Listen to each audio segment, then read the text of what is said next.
Okay guys, ഇവിടെ ഞാൻ recently ഒരു പുതിയ ബൈക്കൊക്കെ മേടിച്ചുട്ടാ. ഇത് ഏതാ ബൈക്കെന്ന് നിങ്ങൾക്ക് കണ്ടപ്പോൾ തന്നെ മനസ്സിലായിണ്ടാവും. ഇതാ മറ്റേ കവാസക്കി നിഞ്ച സെഡക്സ്റ്റനറാ. ഇത് പിന്നെ നൈസ് ബൈക്കാണ് കേട്ടാ, ഒരു രക്ഷയില്ല. ഈ ബൈക്കിന് നല്ല സ്പീഡൊക്കെ ഉണ്ട്. ഞാൻ പിന്നെ ഈ വണ്ടിയുടെ ടോപ്പ് സ്പീഡ് നോക്കാൻ പോയതാ. ഇവിടെ നമ്മുടെ സിറ്റിയിലെ വല്ല ബൈക്ക് റേസൊക്കെ നടക്കുകയാണെങ്കിൽ കുഴപ്പമില്ലായിരുന്നു. ഞാൻ ആ റേസിലൊക്കെ സുഖമായിട്ട് ജയിച്ചേനെ. കാരണം എൻ്റെ കയ്യിലിപ്പോൾ നല്ല പവർഫുൾ ബൈക്ക് ഉണ്ട്. ഈ ബൈക്ക് വെച്ചിട്ട് നമുക്ക് ഏത് റേസ് വേണമെങ്കിലും ജയിക്കാൻ പറ്റും. പിന്നെ ഈ ബൈക്കില്ലേ, ഇത് ഞാൻ അടിച്ചു മാറ്റിയ ബൈക്കൊന്നുമല്ല കേട്ടാ. ഈ ബൈക്ക് ഞാൻ പൈസ കൊടുത്ത് വാങ്ങിയതാ. ഞാൻ സാധാരണ വണ്ടികൾ അടിച്ചു മാറ്റി ചെയ്യാറ്. ഇപ്രാവശ്യം ഞാൻ പൈസ കൊടുത്ത് വാങ്ങി. ഈ വണ്ടിക്ക് ഏകദേശം എത്ര ഉണ്ടായിരുന്നു? ഒരു 10 ലക്ഷം ഉണ്ടായിരുന്നു. എന്നാലും കുഴപ്പമില്ല, 10 ലക്ഷത്തിന് ഇത് നൈസ് ബൈക്കാ. ഒരു മിനിറ്റ്, ഇവിടെ എന്നെ ആരോ വിളിക്കുന്നുണ്ട് കേട്ടാ. ഫോണിൽ ആരോ വിളിക്കുന്നുണ്ട്, നമുക്ക് നോക്കി നോക്കാം. ഇത് നമ്മുടെ സോമനാ. നമുക്ക് എടുത്തു നോക്കാം. എടാ സോമ, എന്താ വിളിച്ചേ? എടാ ഫ്രാങ്ക്ലിനെ, അത് പിന്നെ ഞാനിന്ന് മറ്റേ ബീച്ച് വരെ പോയിണ്ടായിരുന്നു കേട്ടാ. ഏത് ബീച്ച്? മറ്റേ ജുറാസിക് പാർക്കിൻ്റെ അടുത്തുള്ള ബീച്ചില്ലേ, അവിടേക്ക്. ഞാൻ പക്ഷേ ജുറാസിക് പാർക്കിൽ എന്തൊരു സംഭവം കണ്ടു. ഏതോ ഒരു ഗോൾഡൻ പ്ലെയിനാ. ഒരു ഗോൾഡൻ പ്ലെയിന് അവിടെ ക്രാഷ് ആയി കിടക്കുക. ഗോൾഡൻ പ്ലെയിനാ? എടാ നീ കാര്യമായിട്ടാണോ പറയണേ? ഒന്നുകൂടെ നോക്കി നോക്കിയേ. ആടാ ഫ്രാങ്ക്ലിനെ, ഞാൻ കാര്യമായിട്ടാ പറയണേ. അവിടെ ഒരു ഗോൾഡൻ പ്ലെയിൻ ഉണ്ട്, അതവിടെ ക്രാഷ് ആയി കിടക്കുക. ആ പ്ലെയിൻ പക്ഷേ ജുറാസിക് പാർക്കിന്റെ അകത്താണ് കേട്ടാ. ജുറാസിക് പാർക്കിന്റെ അകത്താ ക്രാഷ് ആയേ.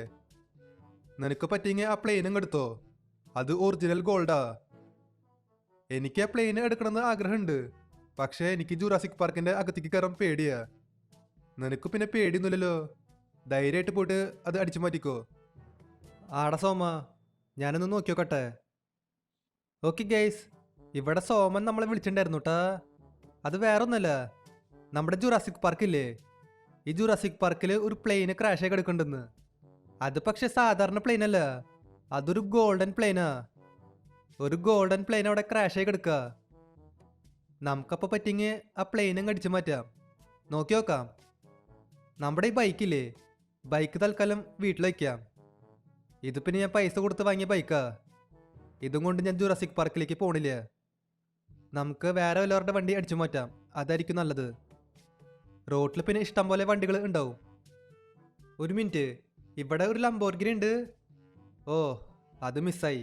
ശേ, അത് പോണെങ്കിൽ പോട്ടെ. ഇവിടെ റോട്ടിൽ വേറെ വണ്ടി ഉണ്ടാവുമല്ലോ, നമുക്ക് അത് അടിച്ചു മാറ്റാം. മുമ്പിൽ വേറെ ഒരു ലംബോർഗിനി ഉണ്ട്. ആ ലംബോർഗിനി ഇങ്ങോട്ടാണോ വരണേ? ഇങ്ങോട്ടേക്കാണെങ്കിൽ കുഴപ്പമില്ലായിരുന്നു. ഓക്കെ, ആ ലംബോർഗിനി ഇങ്ങോട്ടേക്ക് വരണേ. അല്ലെങ്കിൽ വേണ്ട, ഇതിൻ്റെ പിന്നിലേ ഒരു കോണിസെഗ് ഉണ്ട്, നമുക്ക് ഈ വണ്ടി അടിച്ചു മാറ്റാം. ഇത് ലംബോർഗിനേക്കാളും കുറച്ചുകൂടി നല്ലതാ. ഇറങ്ങട വണ്ടിന്ന്. ഇനി മുതൽ ഈ വണ്ടി എൻ്റെ സ്വന്താ. നമുക്കപ്പോൾ ഈ വണ്ടി എടുത്തിട്ട് നേരെ ജുറാസിക് പാർക്കിൽ പോവാം.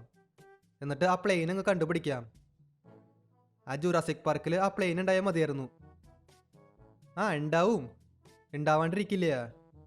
സോമൻ അങ്ങനെ കള്ളം പറയില്ല. അവൻ ചിലപ്പോൾ അവിടെ പ്ലെയിന് കണ്ടിട്ടുണ്ടാവും. എന്തെങ്കിലും ആവട്ടെ. പിന്നെ ഈ വീഡിയോ ഇതായിരിക്കും ലൈക്ക് ചെയ്യാത്തവരുണ്ടെങ്കിൽ തീർച്ചയായിട്ടും ലൈക്ക് ചെയ്യാട്ടാ. അത് മാത്രമല്ല, ചാനൽ സബ് ചെയ്യാത്തവരുണ്ടെങ്കിൽ തീർച്ചയായിട്ടും ചാനൽ കൂടി സബ് ചെയ്യുക. നമുക്കിന്ന് ആ പ്ലെയിന് കണ്ടുപിടിക്കാൻ പറ്റുമെന്ന് നോക്കി നോക്കാം. കിട്ടാണെങ്കിൽ കുഴപ്പമില്ല, നമുക്ക് ഗോൾ അടിച്ചു. ആ പ്ലെയിനൊക്കെ വിറ്റ് കഴിഞ്ഞാലേ നമുക്ക് ഇഷ്ടം പോലെ ക്യാഷ് കിട്ടും. ഓക്കെ, ഇവിടെ ഇപ്പോൾ നമ്മൾ ജുറാസിക് പാർക്കിലേക്ക് എത്തിയേക്കാണ് കേട്ടാ. ഞാൻ പിന്നെ കുറേ കാലങ്ങൾക്ക് ശേഷം ജുറാസിക് പാർക്കിൻ്റെ അകത്തേക്ക് കയറണേ. ഇവിടെ പിന്നെ ഇഷ്ടം പോലെ ഡൈനോസർ ഉണ്ടാവും, നമുക്ക് അവരെയൊക്കെ നോക്കണം. അവർ നമ്മളെ കടിച്ചാലേ പണിപ്പാളും. ആ പ്ലെയിൻ എവിടെ ഉള്ളേ? ഇത് പിന്നെ വലിയൊരു ജുറാസിക് പാർക്കാ. ഏത് ഭാഗത്താണോ ആ പ്ലെയിന് ക്രാഷ് ആയേ? എന്നാലും നമുക്ക് നോക്കി നോക്കാം. നമുക്ക് പിന്നെ പതുക്കെ കണ്ടുപിടിച്ചാൽ മതി, ഒരു ധൃതിയില്ല. വീട്ടിൽ പോയിട്ടെ നമുക്ക് വരെ പണിയൊന്നുമില്ല. ആ പ്ലെയിന് ഇവിടെ എവിടെയെങ്കിലും ഉണ്ടാവും. ഒരു മിനിറ്റ്, ഇവിടെ ഒരു ഡൈനോസർ ഉണ്ട് കേട്ടാ. ഇത് പക്ഷേ ചെറിയ ഡൈനോസറാ, അത് വലിയ സീനൊന്നുമില്ല. ഈ വലുതാണ് പെശക്. എൻ്റെ കയ്യിൽ പിന്നെ വെപ്പൺസ് ഒക്കെ ഉണ്ട്, അതുകൊണ്ട് കുഴപ്പമില്ല. ആ വലിയ ഡൈനോസർ നമ്മുടെ അടുത്തേക്ക് വന്നാലേ പിന്നെ അങ്ങ് തീർത്തളയാം. ആ പ്ലെയിൻ എവിടെയാ? ഇവിടെ ഒന്നും കാണാനില്ലല്ലോ. ഒരു മിനിറ്റ്, സോമൻ നേരത്തെ പറഞ്ഞിട്ടുണ്ടായിരുന്നു അതാ ബീച്ചിൻ്റെ അവിടെയാന്ന്. അപ്പോൾ ആ പ്ലെയിന് ബീച്ചിൻ്റെ ഭാഗത്ത് ഉണ്ടാവും. നമുക്കപ്പോൾ അങ്ങോട്ടേക്ക് പോവാം. ഓക്കെ, ഇവിടെ നമ്മൾ ബീച്ചുള്ള ഏരിയയിൽ എത്തിയേക്കാണ് കേട്ടാ. ഏയ്, ആ പ്ലെയിൻ എവിടെയാ? ആ പ്ലെയിന് ഇവിടെ ഒന്നും കാണലില്ലോ. ഇനിയിപ്പോൾ സോമൻ കള്ളം പറഞ്ഞതാവോ? ഏയ്, സോമൻ അങ്ങനെ കള്ളം പറയില്ല. ആ പ്ലെയിൻ ഇവിടെ ഉണ്ടാവേണ്ടതാ. ഇവിടെ ഇപ്പോൾ ബീച്ചിൻ്റെ സൈഡിലും ആ പ്ലെയിന് കാണാനില്ല. ഇനിയിപ്പോൾ സോമൻ അത് എടുത്തോണ്ട് പോയാ? ഏയ്, അവൻ അങ്ങനെ എടുത്തോണ്ട് പോവില്ല. അതിന് മാത്രം അവന് ധൈര്യമില്ല. നമുക്ക് ഒന്നുകൂടെ നോക്കി നോക്കാം. Meanwhile, ഒരു മിനിറ്റ്, അവിടെ എന്തോ ഉണ്ട് കേട്ടാ. അതൊരു പ്ലെയിൻ അല്ലേ? യെസ്, ഇതാണ് സോമൻ പറഞ്ഞ പ്ലെയിന്. ഈ പ്ലെയിന് പിന്നെ ഫുള്ള് ഗോൾഡാണ് കേട്ടാ. എന്നാലും ഈ പ്ലെയിനൊക്കെ ആരാ ഓടിച്ചേ? ഇതിന്റെ പൈലറ്റ് ജീവനോടെ ഉണ്ടാ? ജീവനോടെ ഉണ്ടോന്ന് എനിക്കറിയില്ല. ഈ പ്ലെയിനിന്റെ അകത്ത് പക്ഷെ എനിക്ക് ആരെയും കാണാനില്ല. ആ പൈലറ്റ് മിക്കവാറും ഓടി രക്ഷപ്പെട്ടുണ്ടാവും, അല്ലെങ്കിൽ ഡൈനോസർ കടിച്ച് തിന്നുണ്ടാവും. എന്തെങ്കിലും ആവട്ടെ, നമുക്കിപ്പോൾ ഏതായാലും ഈ പ്ലെയിന് കിട്ടിയില്ലേ, അത് മതി. നമുക്ക് ഈ പ്ലെയിൻ അങ്ങ് അടിച്ചു മാറ്റാം. ഈ പ്ലെയിനിന്റെ കണ്ടീഷൻ പിന്നെ വലിയ കുഴപ്പമൊന്നുമില്ല. ഇത് സ്റ്റാർട്ടാവുമെന്ന് എനിക്കറിയില്ല കേട്ടാ. സ്റ്റാർട്ടായാൽ മതിയായിരുന്നു, അല്ലാണ്ട് വേറെ കുഴപ്പമൊന്നുമില്ല. ഓക്കെ, നമ്മളങ്ങനെ ഈ പ്ലെയിൻ്റെ അകത്ത് കയറിയേക്കാണ് കേട്ടാ. ഈ പ്ലെയിന് പിന്നെ സ്റ്റാർട്ടായി, അതുകൊണ്ട് കുഴപ്പമില്ല. ഇത് ടേക്ക് ഓഫ് ചെയ്യാൻ പറ്റുമോ എന്ന് നോക്കാം. ആ, ഇതിന് വലിയ സീനൊന്നുമില്ല. ഈ പ്ലെയിനൊക്കെ നമുക്ക് പറക്കാൻ പറ്റുന്നുണ്ട്. അതിപ്പോൾ ഏതായാലും നല്ല കാര്യമാണ്. പക്ഷെ കൺട്രോൾ ചെയ്യാനായിട്ട് ഇച്ചിരി പാടാണ് കേട്ടാ. ഈ പ്ലെയിന് കൺട്രോൾ ചെയ്യാൻ ഇച്ചിരി പാടാ. എന്നാലും നമുക്ക് നോക്കി നോക്കാം. ഇതിൻ്റെ ഡോറ് പിന്നെ അടയണില്ല, എന്താണാവോ? അയ്യോ, ഇവിടെ പണിപ്പാളിയെന്ന് തോന്നണേ. എനിക്ക് പ്ലെയിന് കൺട്രോൾ ചെയ്യാൻ പറ്റണില്ല. ഇതിപ്പോൾ ക്രാഷ് ആവും. ജസ്റ്റ് മിസ്സിട്ടാ. ഈ പ്ലെയിൻ ഇപ്പോൾ ക്രാഷ് ആയനെ. എന്തോ ഭാഗ്യത്തിന് നമ്മൾ രക്ഷപ്പെട്ടു. അഥവാ ഈ പ്ലെയിന് ഡാമേജ് ആയാലേ പിന്നെ ഒരാളും മേടിക്കില്ല, അതാ പ്രശ്നം.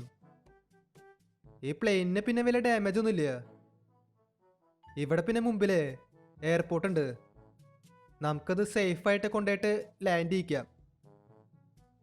Okay, let's go. ഇതങ്ങനെ സേഫായിട്ട് ലാൻഡ് ചെയ്തിട്ടുണ്ട്, വലിയ സീനൊന്നുമില്ല.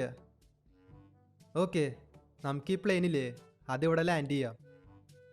എനിക്ക് പിന്നെ ഒരു കൂട്ടുകാരനുണ്ട്, അത് സോമൻ്റെ ബന്ധുവായിട്ടാണ് വരിക. അവൻ പിന്നെ കുറച്ച് റിച്ചായ ആളാ. അവൻ്റെ കയ്യിൽ ഇഷ്ടം പോലെ ക്യാഷ് ഉണ്ട്. നമുക്കപ്പോൾ അവനെ വിളിച്ചു നോക്കാം. ചിലപ്പോൾ അവൻ ഈ പ്ലെയിന് മേടിക്കും, പറയാൻ പറ്റില്ല. ഗോൾഡൻ പ്ലെയിൻ അല്ലേ, എന്തായാലും മേടിക്കാണ്ടിരിക്കില്ല. ഹലോ, എടാ രാഹുലേ, നിനക്കെന്നെ മനസ്സിലായ? ഞാൻ ഫ്രാങ്ക്ലിനാ. ആ ഫ്രാങ്ക്ലിനെ, നീയായിരുന്നാ? എന്തൊക്കെയുണ്ട്, സുഖല്ലേ? കുറെ കാലല്ലോ കണ്ടിട്ട്. ആടാ രാഹുലേ, ഇവിടെ സുഖം തന്നെയാ. അതെ, ഒരു സാധനം കിട്ടിയിട്ടാ. ഒരു ഗോൾഡൻ പ്രൈവറ്റ് ജെറ്റാ. നിനക്ക് താല്പര്യം ഉണ്ടെങ്കിൽ ഈ ജെറ്റ് അങ്ങ് വാങ്ങാം, അധികം പൈസ ഒന്നും ചിലവാവില്ല. ആണോ? ഒരു മിനിറ്റ്, ഞാനൊന്ന് നോക്കി നോക്കട്ടെ. ഓക്കെ, ഇവിടെ ഞാൻ രാഹുലിനെ വിളിച്ചിട്ടുണ്ടായിരുന്നു കേട്ടാ. അവൻ നോക്കാന്ന് പറഞ്ഞിട്ടുണ്ട്. അവൻ ഈ പ്ലെയിന് മേടിക്കുകയാണെങ്കിൽ കുഴപ്പമില്ലായിരുന്നു, കാരണം ഈ പ്ലെയിനിനിപ്പോൾ അധികം പൈസ ചിലവാവില്ല. ഇതിലും നല്ല ഓഫർ വരെ കിട്ടില്ല. അവൻ ഈ പ്ലെയിന് മേടിച്ചാൽ മതി. a few moments later. Okay guys, ഇവിടെ അങ്ങനെ രാഹുൽ വന്നേക്കാണ് കേട്ടാ. എടാ രാഹുലേ, ഇതാണ് ഞാൻ പറഞ്ഞ പ്ലെയിന്. എങ്ങനെയുണ്ട്, നൈസായില്ലേ? ആടെ ഫ്രാങ്ക്ലിനെ, ഈ പ്ലെയിന് നൈസായിട്ടുണ്ട്, ഒരു രക്ഷയില്ല. ഇതിനെത്രയാ?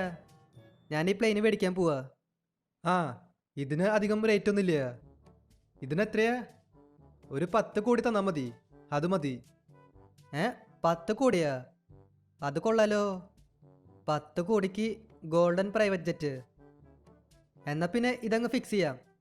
ഞാൻ ഈ പ്ലെയിൻ അങ്ങ് മേടിക്കാം. ഓക്കെ ഗൈസ്, ഇവിടെ അങ്ങനെ ആ രാഹുലില്ലേ, അവൻ ആ പ്ലെയിനൊക്കെ മേടിച്ചോട്ടാ. അവൻ എനിക്ക് ക്യാഷൊക്കെ തന്നു. ഈ ബാഗിൻ്റെ അകത്ത് 10 കോടി ഉണ്ട്. 10 കോടി കുറവാന്ന് എനിക്കറിയാം, എന്നാലും കുഴപ്പമില്ല. അത് വഴിന്ന് കിട്ടിയ പ്ലെയിനല്ലേ, അതുകൊണ്ട് തൽക്കാലം 10 കോടി മതി. നമുക്കിത് വെച്ച് അഡ്ജസ്റ്റ് ചെയ്യാം. ഓക്കെ ഗൈസ്, അപ്പോൾ ഇതുള്ള നമ്മുടെ ഇന്നത്തെ വീഡിയോ. അപ്പോൾ വീഡിയോ ഇഷ്ടമായ ലൈക്ക് ചെയ്യുക, ചാനൽ സബ് ചെയ്യാത്തവരുണ്ടെങ്കിൽ ചാനൽ കൂടി സബ് ചെയ്യുക. അതിൻ്റെ അപ്പുറത്ത് തന്നെ ബെല്ലൈക്കൺ കൂടി എനേബിൾ ചെയ്താൽ നോട്ടിഫിക്കേഷൻസ് കിട്ടും. അപ്പോൾ പുതിയൊരു വീഡിയോയിൽ കാണാം. എല്ലാവർക്കും ഗുഡ് ബൈ.